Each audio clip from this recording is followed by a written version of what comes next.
Loira do banheiro, gangue de palhaços, chupa-cabra. Garanto que você já ouviu falar sobre todas essas lendas urbanas. Porém, o Brasil é um país muito vasto e cada região tem a sua própria lenda urbana. Lendas regionais e folclóricas são muito diversas e cada região tem um sem número de lendas e contos. Nesse vídeo vamos falar sobre as diversas lendas urbanas que assombraram a infância de muitos de nós. Fica ligado neste vídeo até o final, pois eu vou deixar uma revelação surpreendente no finalzinho do vídeo. Então vai deixando aquele like, se inscreva se não é inscrito e bora pro vídeo.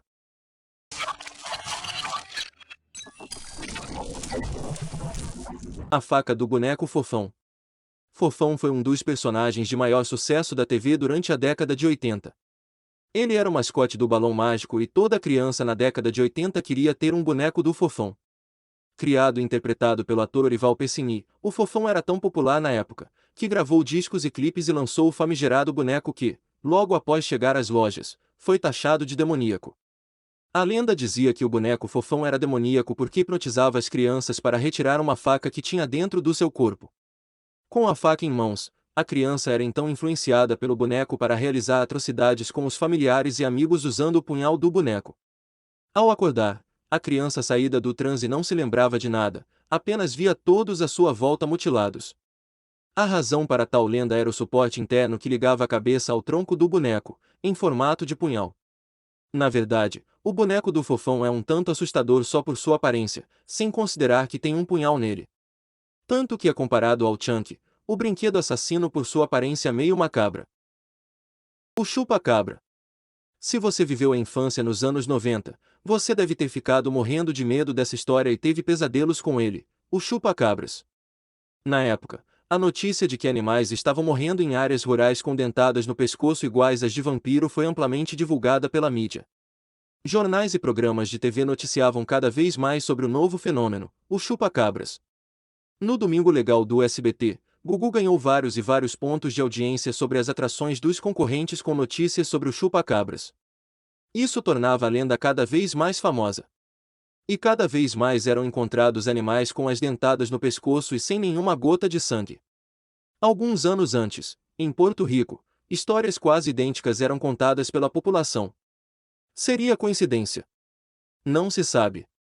Até hoje, nenhuma investigação concluiu que tipo de criatura matava as cabras como vampiros, mas uma coisa é certa, que dá medo, dá. A Gangue do Palhaço. No começo dos anos 90, alguns jornais de São Paulo publicaram notícia dos palhaços que sequestravam crianças para vender os seus órgãos. Nos anos 90 a Gangue do Palhaço aterrorizava as crianças nas saídas das escolas. Os pais iam buscar as crianças com medo que os palhaços pegassem seus filhos, jogassem na Kombi e nunca mais fossem vistos. Parece exagero, mas em meados dos anos 90 se falava muito sobre isso e todo mundo conhecia alguém que conhecia alguém cujo filho tinha sido levado pelos palhaços. As crianças também poderiam receber balas com substâncias soníferas para serem colocadas mais facilmente na Kombi. Mas como isso veio a ficar popular? Na década de 90, havia um jornal chamado Notícias Populares que era muito comum na época. Ele falava sobre diversos assuntos, digamos, polêmicos. E muito sensacionalistas. O jornal citou pelo menos uma vez todas as lendas urbanas desse vídeo e algumas mais. Esse jornal publicou uma história verídica de um palhaço que matou dezenas de crianças nos Estados Unidos na década de 60. Apesar de se passar na década errada, estava criada a lenda da Gangue do Palhaço. Resultado: todo mundo com medo de que seus filhos não voltassem mais para casa. A Rainha dos Baixinhos. Xuxa teve em sua carreira alguns episódios muito polêmicos, namoros com celebridades, gafes e acontecimentos em seus programas, polêmicos filmes envolvendo crianças. Porém a Rainha dos Baixinhos também aparece em várias lendas urbanas, digamos, bem macabras. Um dos boatos mais bizarros da época era que Xuxa tinha feito um pacto com o diabo e precisava exaltar o mesmo em seu trabalho. Por isso, em seu disco Show da Xuxa, de 1986, teve várias polêmicas que povoaram o imaginário de todos.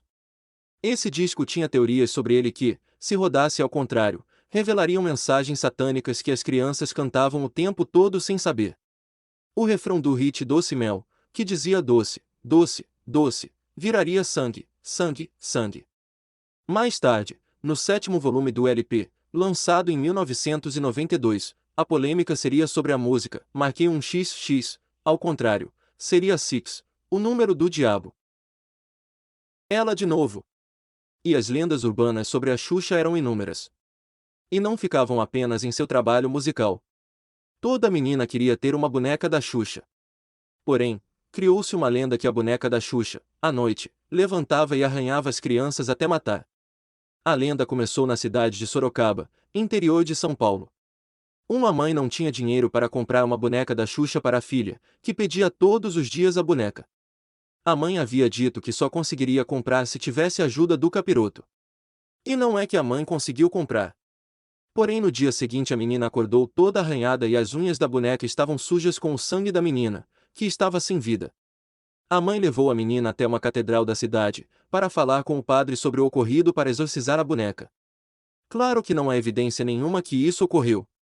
Não há boletim de ocorrência, tampouco a boneca está na catedral. Mas claro que na época, a boneca causou pânico geral nas crianças e pais.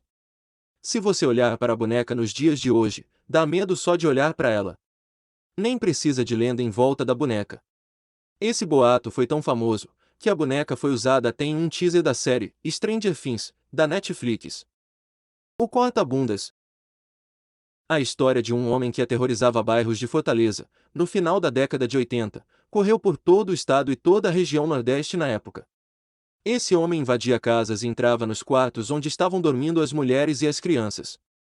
A intenção dele não era roubar e nem matar e sim fazer um corte nas nádegas das vítimas com uma lâmina. Não tinha nenhum cunho sexual, apenas prazer em perfurar nádegas. A população ficou apavorada e ninguém mais dormia com as portas ou janelas abertas devido ao corta-bundas. Durante uns 3 anos haviam ataques na região de pessoas com as nádegas talhadas por uma navalha. A curiosidade maior do caso, ele é real. O rapaz se chamava Evandro, e na época tinha 26 anos. Foi pego pela polícia pois foi reconhecido por uma vítima. Ele foi preso em 87, assumiu os crimes e morreu tempos depois assassinado na penitenciária. Caso estranho, não acham? Bom, esse foi nosso vídeo de hoje. Espero que tenham gostado de conhecer algumas lendas urbanas que tiraram o sono das pessoas, principalmente nos anos 80 e 90. Se gostou, deixe aquele like que ajuda nosso canal a crescer. Inscreva-se para não perder nosso conteúdo. Obrigado por assistir, um forte abraço e até a próxima.